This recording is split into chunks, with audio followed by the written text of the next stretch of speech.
नमस्कार। आज आपसे जो कहने जा रहा हूँ उसे सुनने के बाद शायद आज रात आपको नींद ना आए। हो सकता है कि इस वीडियो को सुनने के बाद आप अपने ही करीबियों को, अपने ही परिवार को और खुद को एक अलग नज़रिए से देखना शुरू कर दें। यह कोई चेतावनी नहीं है, यह एक निमंत्रण है उस सच का सामना करने का जिससे मनुष्य सभ्यता पिछले 10,000 सालों से भाग रही है।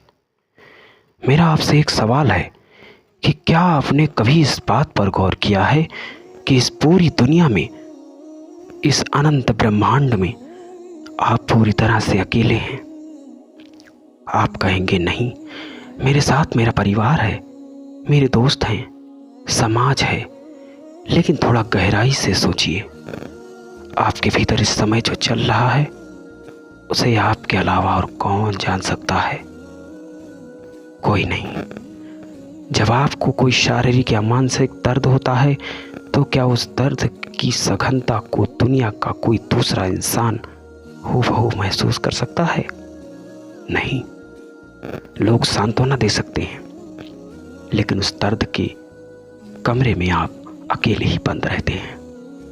सच्चाई यह है कि आप इस हार्ड मांस के शरीर के भीतर एक एकांतवास काट रहे हैं। आपकी चेतना इस खोपड़ी के अंधेरे कमरे में बंद है। बाहर की दुनिया से आपको जो कुछ भी पता चलता है, चाहे वह किसी का चेहरा हो, किसी की आवाज हो या संसार हो, वह केवल आपके मस्तिष्क के न्यूरॉन्स द्वारा बनाई गई एक इमेज है। आप कभी भी सीधे बाहर की दुनिया को नहीं छूते। आप केवल अपने दिमाग के अंदर बनाई गई एक फिल्म को देख रहे हैं। इसका तार्किक मतलब जानते हैं क्या है? इसका मतलब है कि आप जिस संसार को अमली जामा पहना रहे हैं, जिसके लिए आप दिन रात तड़प रहे हैं, वह आपके दिमाग के बाहर कदम रखते ही गायब हो जाता है। अपनी रीढ़ की हड्डी को सीधा कर लीजिए, आंखें बंद कर लीजिए, यह स्क्रीन पर दिख रहे इस शून्य अचेतन को देखिए और इस यात्रा के सबसे गहरे पाताल में उतरने के लिए तैयार हो जाइए। आइए सबसे पहले इस बात का विश्लेषण करते हैं कि आप जिसे अपनी जिंदगी कहते हैं वह असल में क्या है। ऐसा सच जिसे आपने कभी देखने का प्रयास नहीं किया। जब एक बच्चा पैदा होता है तो उसका दिमाग बिल्कुल ही साफ, खाली हार्ड डिस्क की तरह होता है। उसमें कोई भाषा नहीं होती, कोई धर्म नहीं होता, कोई नाम नहीं होता, कोई देश नहीं होता। उसे यह भी नहीं पता कि वह लड़का है या लड़की। लेकिन जैसे ही वह इस दुनिया में कदम रखता है, समाज नाम से एक बहुत बड़ा सॉफ्टवेयर इसकी ऊपर छोड़ देता है। माता पिता उसे एक नाम दे देते हैं, समाज उसे एक धर्म की टोपी पहनाता है, स्कूल उसे एक खास तरीके से सोचने का ढांचा देता है और टेलीविज़न तथा सोशल मीडिया उसे यह बताते हैं कि तुम्हें जीवन में क्या पाना है। 30 साल बाद जब आप आईने में खुद को देखते हैं और कहते हैं कि मैं एक सफल डॉक्टर हूं या मैं एक असफल इंसान हूं, तो क्या सचमुच आप होते हैं? नहीं, वह केवल समाज द्वारा आपकी हार्ड डिस्क में डाला गया एक प्रोग्राम है। आप एक रोबोट की तरह व्यवहार कर रहे हैं, जिसे जैसा इनपुट दिया जाता है वैसा ही आउटपुट देता है। अध्यात्म की भाषा में कंडीशनिंग कहते हैं इसे, और आधुनिक विज्ञान इसे सिमुलेशन कहता है। तर्क देखिए, आप जो कपड़े पहनते हैं वह आपकी पसंद नहीं है, वह फैशन इंडस्ट्री द्वारा आपके दिमाग पर डाली गई एक धारणा है। आप जिस गाड़ी या मकान को पाने के लिए अपनी रातों की नींद हराम कर रहे हैं, वह आपकी आत्मा का भाग नहीं है, ना ही उसकी मांग है। वह समाज में दूसरों को नीचा दिखाने और खुद को श्रेष्ठ साबित करने की अंधी होड़ है। आप पूरी जिंदगी दूसरों की उम्मीदों के अनुसार जीने में बिता देते हैं। आप एक मुखौटा पहनते हैं ताकि समाज आपकी तारीफ करे, फिर आप उस मुखौटे के पीछे एक दूसरा मुखौटा पहनते हैं ताकि आपका परिवार खुश रहे। इस मुखौटों की परतों के नीचे जो आपकी असली आत्मा थी, जो आपका असली होना था, वह घुट घुट कर दम तोड़ देता है। आप कभी अपनी मर्जी से नहीं जिए। आप तो बस उस स्क्रिप्ट को जी रहे हैं जो किसी और ने आपके लिए लिखी थी। क्या इससे बड़ा कोई दुख हो सकता है कि आप अपनी ही जिंदगी में एक जूनियर आर्टिस्ट की तरह जी रहे हैं, जबकि चलिए अब उस जैविक और रासायनिक इंजन को समझते हैं जो इस कैदी को दिन रात दौड़ा रहा है। मनुष्य का मन कभी तृप्त नहीं होता। आपके पास एक साइकिल थी। आप सोचते थे कि मोटरसाइकिल मिल जाए तो जीवन सुखमय हो जाएगा। मोटरसाइकिल आई तो मन ने कहा एक छोटी सी कार चाहिए। छोटी कार आई तो बड़ी एसयूवी चाहिए। यह दौड़ कभी थमती नहीं है, क्योंकि हर उपलब्धि के बाद कुछ ही दिनों में वह पुरानी बोरियत और खालीपन वापस लौट आता है। न्यूरोबायोलॉजी के पास इसका एक बहुत ही तार्किक जवाब है। हमारे मस्तिष्क के भीतर एक केमिकल होता है जिसे डोपामाइन कहते हैं। आम लोग समझते हैं कि डोपामाइन खुशी का केमिकल है, लेकिन विज्ञान कहता है कि नहीं, डोपामाइन खुशी का केमिकल नहीं है। यह और पाने की इच्छा का केमिकल है। जब आप किसी लक्ष्य के पीछे भाग रहे होते हैं तो आपके दिमाग में डोपामाइन का स्तर बहुत हाई होता है।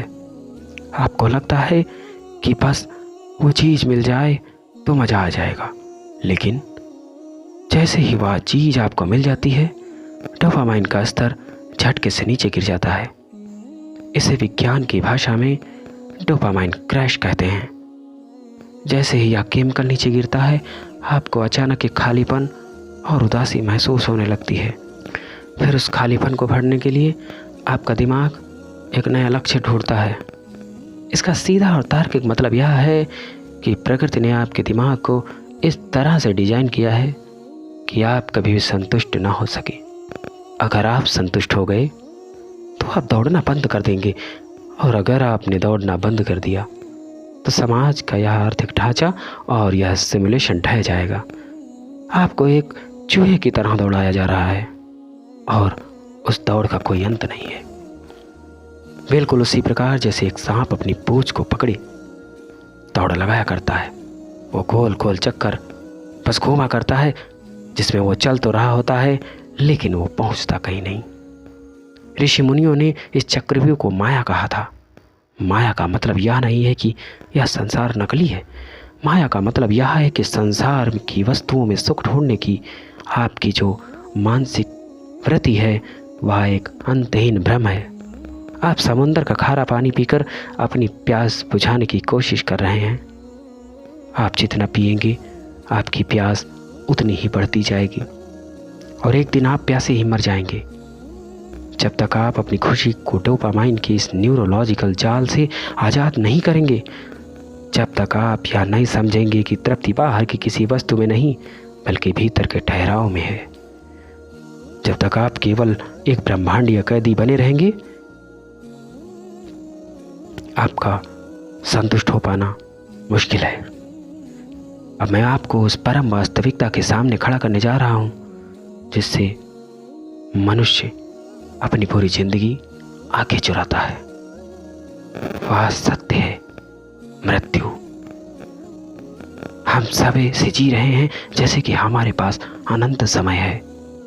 हम छोटी छोटी बातों पर पड़ोसियों से लड़ रहे हैं, कोर्ट कचहरी के चक्कर काट रहे हैं, अपने भाई बहनों से ईर्ष्या कर रहे हैं और नफरत की आग में जल रहे हैं। लेकिन क्या आपने कभी इस बात का गणित लगाया है कि इस पृथ्वी पर आपका समय कितना सीमित है? मान लीजिए आपकी उम्र 30 साल है। यदि आप बहुत भाग्यशाली रहे तो आप 70-80 साल जिएंगे। आपके पास केवल कुछ हजार दिन बचे हैं। हर बार जब सूरज डूबता है तो आपकी जिंदगी का एक और दिन हमेशा के लिए मिट जाता है। आप हर सेकेंड मौत के एकदम करीब जा रहे हैं। अब यहाँ परम तर्क का प्रयोग कीजिए।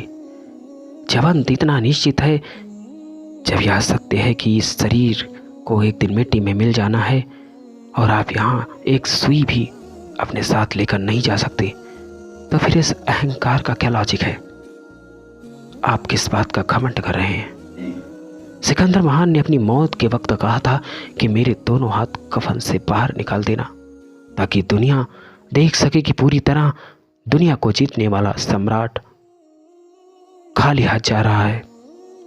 तो वह कोई दार्शनिक कविता नहीं कह रहा था, वह जीवन के बड़े से बड़े कड़वे सच का बयान कर रहा था। जब आप इस मृत्यु के बोध को अपनी रीढ़ की हड्डी में महसूस करते हैं, जब आप यह स्वीकार कर लेते हैं कि मैं यहाँ हमेशा के लिए नहीं हूं, तो जानते हैं क्यों और क्या होता है। आपकी जिंदगी के सारे झूठ, सारे ड्रामे उसी क्षण ढह जाते हैं। आपका गुस्सा, आपकी ईर्ष्या, आपका तनाव सब कुछ छोटा लगने लगता है। आपकी प्राथमिकताएं तुरंत बदल जाती हैं। आप उन चीज़ों के पीछे भागना बंद कर देते हैं जो मायने नहीं रखती। आप उस शांति की तलाश शुरू कर देते हैं जो समय के भी पार है। अध्यात्म का मतलब मौत के बाद किसी स्वर्ग में जाना नहीं है। अध्यात्म का मतलब है जीते जी इस बात को जान लेना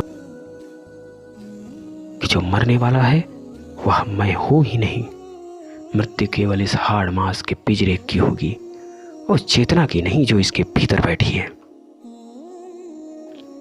आज का आधुनिक युवा विज्ञान पर भरोसा करता है, तो चलिए इस आध्यात्मिक यात्रा को क्वांटम मैकेनिक्स के सबसे बड़े रहस्य से जोड़ते हैं। विज्ञान में एक बहुत ही प्रसिद्ध प्रयोग है डबल स्लिट एक्सपेरिमेंट। इस प्रयोग ने भौतिक वैज्ञानिकों के होश उड़ा दिए।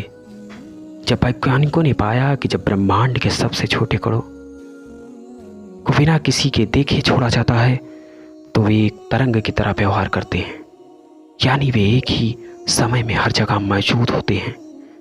उनकी कोई निश्चित स्थिति नहीं होती, वे केवल एक संभावना होते हैं। लेकिन जैसे ही कोई मनुष्य या साक्षी उस इलेक्ट्रॉन को देखना शुरू करता है, वह तरंग तुरंत सिकुड़कर एक ठोस कण बन जाती है। इसे विज्ञान की भाषा में वेव फंक्शन कोलैप्स कहते हैं। इसका सीधा और सबसे खतरनाक वैज्ञानिक निष्कर्ष क्या है? इसका मतलब है यह कि यह बाहरी भौतिक संसार केवल तब तक संभावनाओं का एक अमूर्त महासागर है जब तक कि आप इसके भीतर बैठी हुई चेतना से वार्तालाप नहीं करते, उसे नहीं देखते। आपकी चेतना ही इस संसार को यह रूप और आकार दे रही है। चेतना के बिना इस पदार्थ का कोई वजूद नहीं है। ऋषियों ने इसी चेतना को दृष्टा या साक्षी कहा है। आप जिसे अपनी दुनिया कहते हैं, वह आपके देखने के तरीके पर निर्भर करती है। जब आप सुबह उठकर गुस्से में होते हैं, तो आपकी पूरी दुनिया में कमियां और दुश्मन नजर आते हैं। जब आप भीतर से शांत होते हैं, तो वही दुनिया आपको खूबसूरत लगने लगती है और दुनिया के लोग बड़े भाते हैं। दुनिया नहीं बदलती, बदला है आपका देखने का नजरिया। तो फिर इस मन के पिंजरे से बाहर आने का वैज्ञानिक तरीका क्या है? तरीका है साक्षी भाव, पावर ऑफ ऑब्जर्विंग। आपके दिमाग में 24 घंटे विचारों का जो ट्रैफिक होता है, आप उसके साथ कुश्ती मत लड़िए। आपके भीतर उदासी या डर का कोई विचार उठे, तो यह मत कहिए कि मुझे यह विचार क्यों आया। बस शांत होकर एक आप हवाई जहाज नहीं बन जाते। ठीक इसी तरह जब आप अपने मन के विचारों के प्रति एक साक्षी बन जाते हैं, तो उन विचारों की ऊर्जा समाप्त होने लगती है। आप मन के खेल से ऊपर हो जाते हैं। इसी ठहराव में, इसी मौन में आपको उस परम सत्ता का अनुभव होता है जो समय और पदार्थ के पार है। मनुष्य की सबसे बड़ी कमजोरी जानते हैं क्या है? एक महान दार्शनिक ब्लेज पास्कल ने कहा था, मनुष्य की सारी समस्याएं इस बात से पैदा होती हैं कि वह एक कमरे में अकेले शांत नहीं बैठ सकता। आप जैसे ही अकेले बैठते हैं, आपका हाथ तुरंत स्मार्टफोन की तरफ भागता है। आप यूट्यूब स्क्रॉल करने लगते हैं, रील्स देखते हैं या किसी से बात करने लगते हैं। ये क्यों होता है? क्योंकि अकेले बैठते ही आपको अपने भीतर उस भयानक खालीपन का सामना करना पड़ता है जिससे आप पूरी जिंदगी भाग रहे हैं। आपको अपने विचारों का शोर सुनाई देने लगता है और आप डर जाते हैं। लेकिन याद रखिए, जब तक आप इस बाहरी शोर से नहीं हटेंगे तब तक आप उस आंतरिक संगीत को कभी नहीं सुन पाएंगे जिसे उपनिषदों में अनादनाद कहा गया है। अध्यात्म कोई किताबी ज्ञान नहीं है, यह एक प्रयोग है। आज ही से अपने जीवन में मौन को शुरू कर दीजिए। दिन भर में कम से कम 20 मिनट सब कुछ बंद कर दीजिए। फोन, टेलीविजन, किताबें, सब कुछ। एक शांत कोने में जाइए।